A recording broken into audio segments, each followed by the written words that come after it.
This is the nanocellulose after I took it out of the freezer. Look how sad it is. Look at the water. Look at the separation between the fiber and the water. What do we do about this? Can you mix it by hand and get it back into the original consistency, or should you use a blender? I would say let's try the hand method first, okay?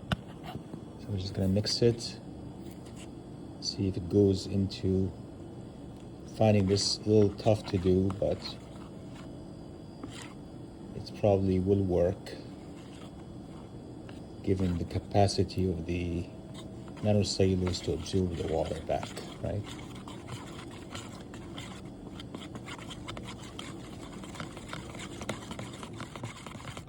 And you want that fluffy consistency back best you can.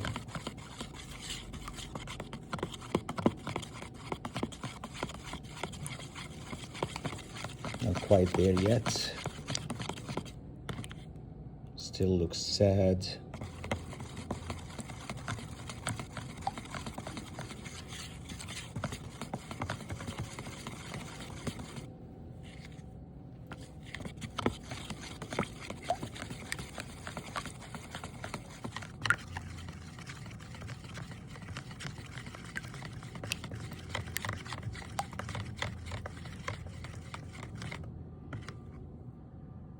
Looks not as bad as before, but what I'm tempted to do next is put it in a blender, because the blender will do a better job bringing everything together, right? Let's try the blender.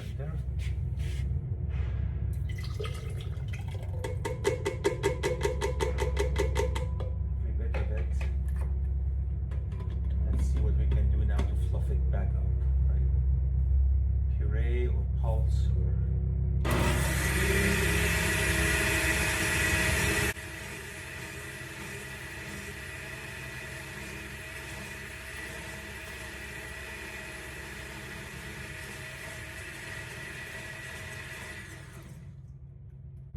And with the blender, in no time it came together, right? You can see the consistency now is exactly where you want it at. And you don't want to overdo it because you don't want to chop the fibers too much either, right?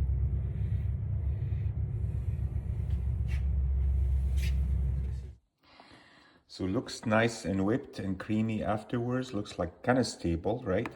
I'm gonna put it back in the fridge and see if any water oozes out of it over time and if it looks bad over time.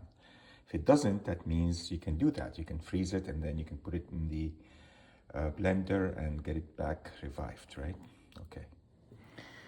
All right, so how is the CNF holding, guys? After 24 hours, you can see a bit of water in here, right?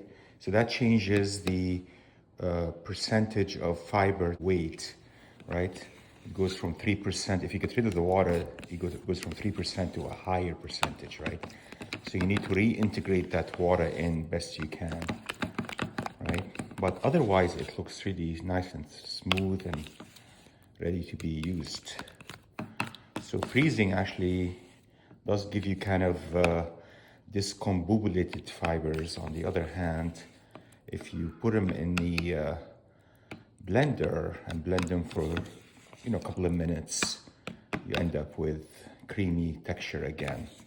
And the water should integrate, but again, some separation is expected after it sits around for a while, and that can be reintegrated like I'm doing now, right? With vigorous, right? Just like that.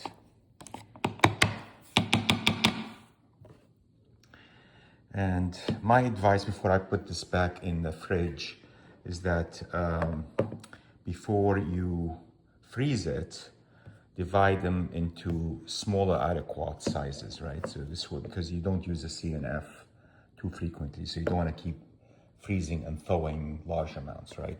So I spoke to Robin Canham via email, and I asked her about the freezing bit. She didn't know what the freezing bit, but she said she'd had a lot of CNF in her refrigerator for the last 5 years, and everything looks fine. Like there is no contamination, there is no growth of fungi or anything like that.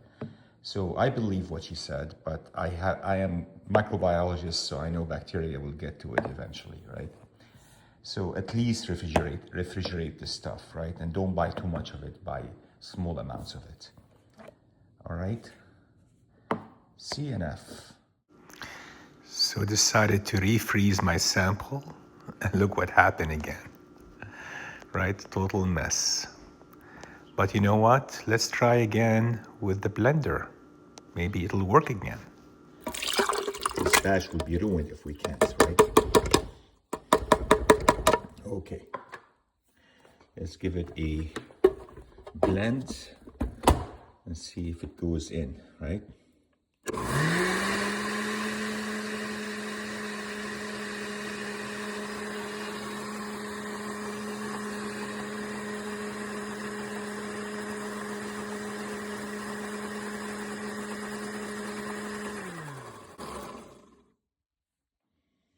Looks like fluffy.